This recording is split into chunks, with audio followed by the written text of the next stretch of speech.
तर नमस्कार मित्रांनो, कोल्हापुरातील नरसिंहवाडीचं दर्शन तुम्हाला या व्हिडिओतनं देणार आहे. माझ्या छोट्याशा मिनी ब्लॉगमध्ये तुमचं सहर्ष स्वागत आहे. आम्ही गलीतली सगळी पोरं मिळून नरसिंहवाडीला जायचा प्लॅन केला आहे.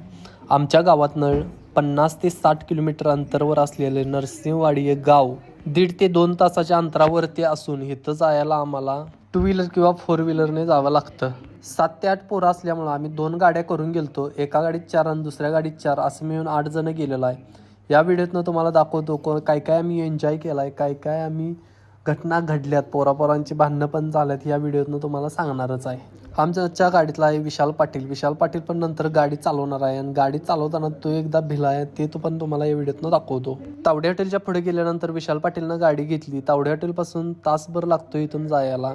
40 किलोमीटर अंतरावर असलेले तावडे हॉटेलपासून नरसिंहवाडी हे गाव.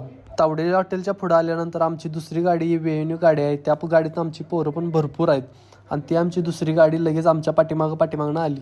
कोल्हापूरचा रोड, कोल्हापूरचं वातावरण आणि इथं असलेलं एकदम सुंदर असं पावसाळी वातावरण, एकदम क्वालिटी असं वाटायला लागलेलं. त्यावरच्या मग काय बघता कधी नरसिंहवाडी गाव आलं हे कळालंच नाही. पार्किंगला आम्ही गाडी लावता एका रानाच्या कोपऱ्यात गाडी लावली आणि तिथनं आम्ही चालत गेलो.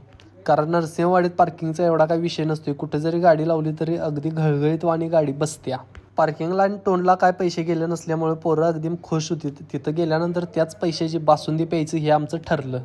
गाडी लावून झाल्यानंतर 10 मिनिटात आम्ही चालत गेलो. मग काय बस स्टँड लागलं. बस स्टँडच्या डायरेक्ट पलीकडेच गेल्यानंतर हे नरसिंहवाडीचं एकदम असं भक्तिमय वातावरण चालूच होतं. या रविवारचा दिवस असल्यामुळे पर्यटक भरपूर होते आणि गर्दी पण भरपूर होती. आम्हाला कळतच नव्हतं की दर्शन होईल का नाही. तरी पण विशाल काय म्हणतो झाली दत्तांची भेट.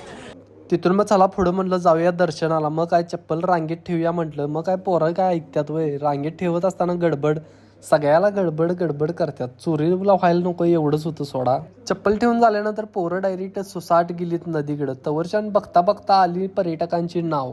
या नावात पैसे देऊन आपल्याला पूर्ण असा राऊंड मारतात. तुम्ही कधी गेलासा तर इथं नावात नक्की बसा. आम्ही नावातनं जाणार होतो, खरं पोरं अर्धी म्हणाल तिथं जाऊया, अर्धी म्हणाल तिथं नको. चला म्हटलं पहिला दर्शनच घेऊया. लाईनीतनं दर्शन घेतलं. गर्दी काय नव्हती सोडा दर्शनासाठी. एकदम क्वालिटी असं दर्शन झालं. तवरच्यान पोरं म्हणलीत कुठंतरी निवांत वाणी अर्धा तास कुठंतरी मंदिराच्या आवारात बसूया आणि नंतर मग घरला जाऊया. नदीच्या काठ्यावरती निवांत वाणी नदी बघत बसायचं म्हटलं, पण ऊन असल्यामुळे उन्हावरती सगळ्या पायऱ्या भाजायला लागलेल्या. मग काय मंदिराच्या आवारात सावलीला बसलो. अर्धा तासभर बसल्यानंतर चला म्हटलं पोरांना जाऊया, कारण आम्हाला जायचा पल्ला पण भरपूर लांब होता. तिथून मग पोरं म्हणालीत काहीतरी जाता काहीतरी खरेदी करूया, मूर्ती नाही तर रुद्राक्षाची माळ वगैरे काहीतरी घेऊया आणि मग जाऊया. तिथं दत्त महाराजांचं, स्वामी समर्थांचं एकदम फोटो आणि काय मूर्ती वगैरे एकदम भारीच होत्या. फोटो आणि मूर्ती खरेदी केल्यानंतर आम्ही डायरेक्ट गेलो बासुंदी प्यायला, कारण बासुंदी इथली लय प्रसिद्ध आहे आणि इथं आम्ही बासुंदी पिल्याशिवाय घरला कधी जातच नाही. आम्ही घेतलेली रबडी बासुंदी क्वांटिटी कमी होती, खरं क्वालिटी चांगली होती. तिथून मग घरला पण पोरांनी काय खरेदी केली. आम्हाला काय नकोच होती सोडा. बासुंदी पिल्यानंतर 15 ते 20 मिनिटं पाणी प्यायचं नाही असं दुकानदारानं सांगितलेलं होतं. तरी पण पोरांनी मुरमुरेच खरेदी केलं. पोरं आमची काय खरेदी करतील आणि काय नाही. 10 रुपयाला मुरमुरे ढेगभर. मग काय मुरमुरे खाऊन लागले की ताणे नसणी. मग काय ऐकत्यात त्या माणसाचं.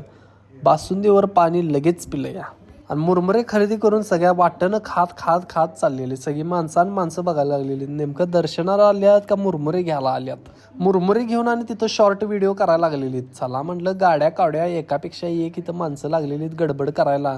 मग काय पहिला गाडीत होती आलटी सगळी गाडीत बसली. ड्रायव्हर चेंज झाला. गाडी सुसाट पळवायला सुरूच की मग आम्ही पण म्हटलं कुठल्या तर आम्हाला गाडीत बसवा, खरं घरला घेऊन चला, कारण हे डान्स बिन्स लय नाचत्यात नंतर गाणी वगैरे लावून. 4 वाजलेली 6 वाजणार होतं घरला जायला. पण विशाल पाटील म्हटला 5:30लाच घेणार, कारण अर्धा तास गाडी घुमवणार म्हणजे घुमवणार. हे बघा 10 रुपयाचे मुरमुरे केवढ्याच्या काय आले आणि सगळी खात मुरमुरे सगळ्या गाडीतनं केल्यात मुरमुरे. येताना काय पावसाचं वातावरण झालतं, खरं जाताना 100% पाऊस पडणारच होता. आणि मग काय वातावरण अगदी भारी झालतं. मग पाऊस पडायच लागला.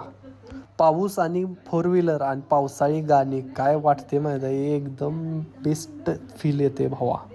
मी तर पावसात गाणी म्हणत 1-2 रील यूट्यूबला आणि रील्स टाकणारच आहे भावानं. त्या पण नक्की तुम्ही बघा. तुम्ही फॉलो केलेलं नसेल तर इंस्टाग्रामला फॉलो पण करू शकताय. सूरज SK टाकलं की माझा DP येतोच बघा. फॉलो करा आणि एकदम भारी व्हिडिओ तुम्ही बघू शकताय. तिथून जात असताना गणेश आणि ओम्याची लागलीत भांडणं. तू का खाल्लंस, मी का नाही खाल्लं, ह्याच्यावरनं भांडणं सारखी भांडतात आणि एकत्र पण होत्यात.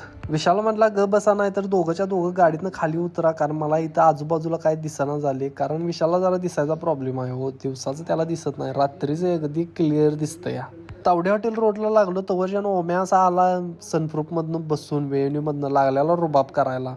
तिथनं मग जाताना तावडे हॉटेलवरती म्हणलीत पोरं चहा जरासा पिऊया, कारण लय कंटाळा आलाय गाडी चालवून, दीड तास झालं सगळी गाडीत पोरं बसलेली. चला म्हटलं चहा पिऊया आणि आपली घरची वाट धरूया. तावडे हॉटेलपासून किती 10-15-20 मिनिटात आमचं घर येतेच हो.